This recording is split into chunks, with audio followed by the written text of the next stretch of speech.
everybody and welcome to Emily's Woman again. Today I will talk about, guess what? USA.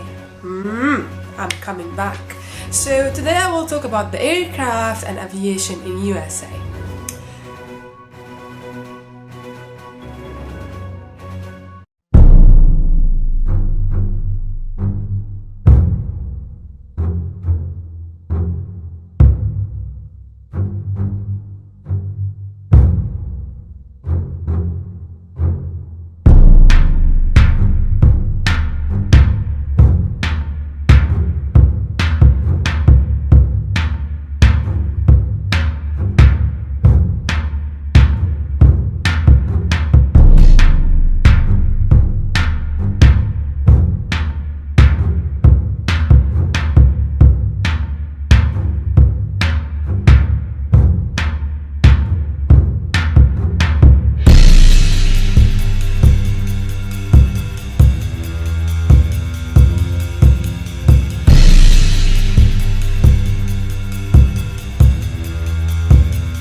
If you're traveling from Dubai, you're not allowed to bring your laptop with you on the aircraft to USA.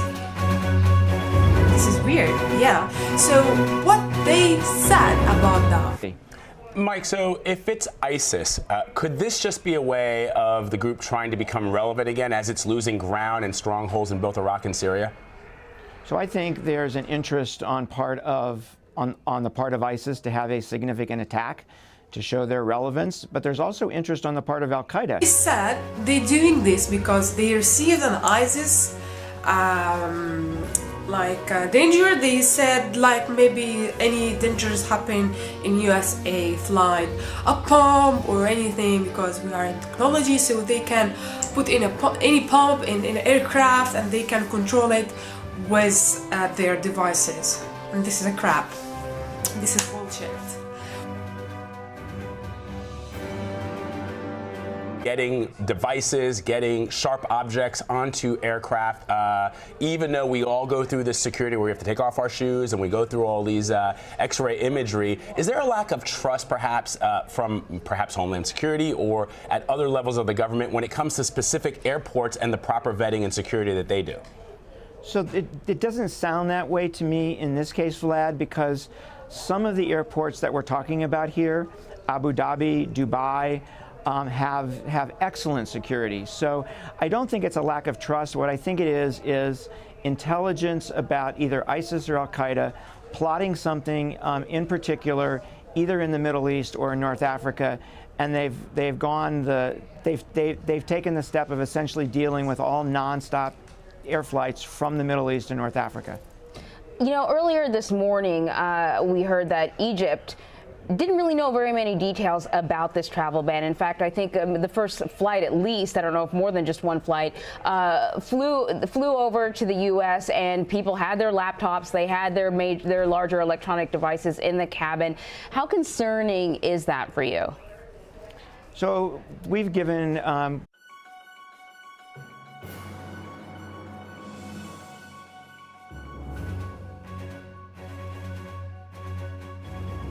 these foreign airlines 96 hours to comply.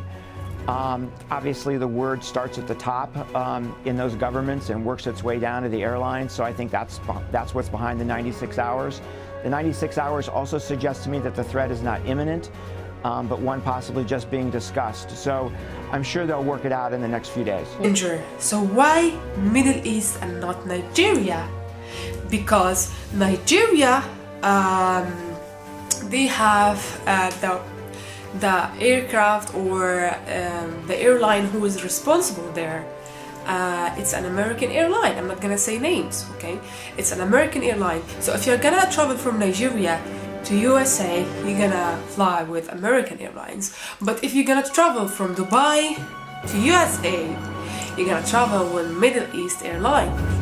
So this is the main reason. It's not ISIS, it's not because of danger, it's not because of safety, it's blah blah blah. It's because of economy. I am not the only one who say that. If you really cannot compete them because they have the best airline in the world, yes they are, and everybody knows that.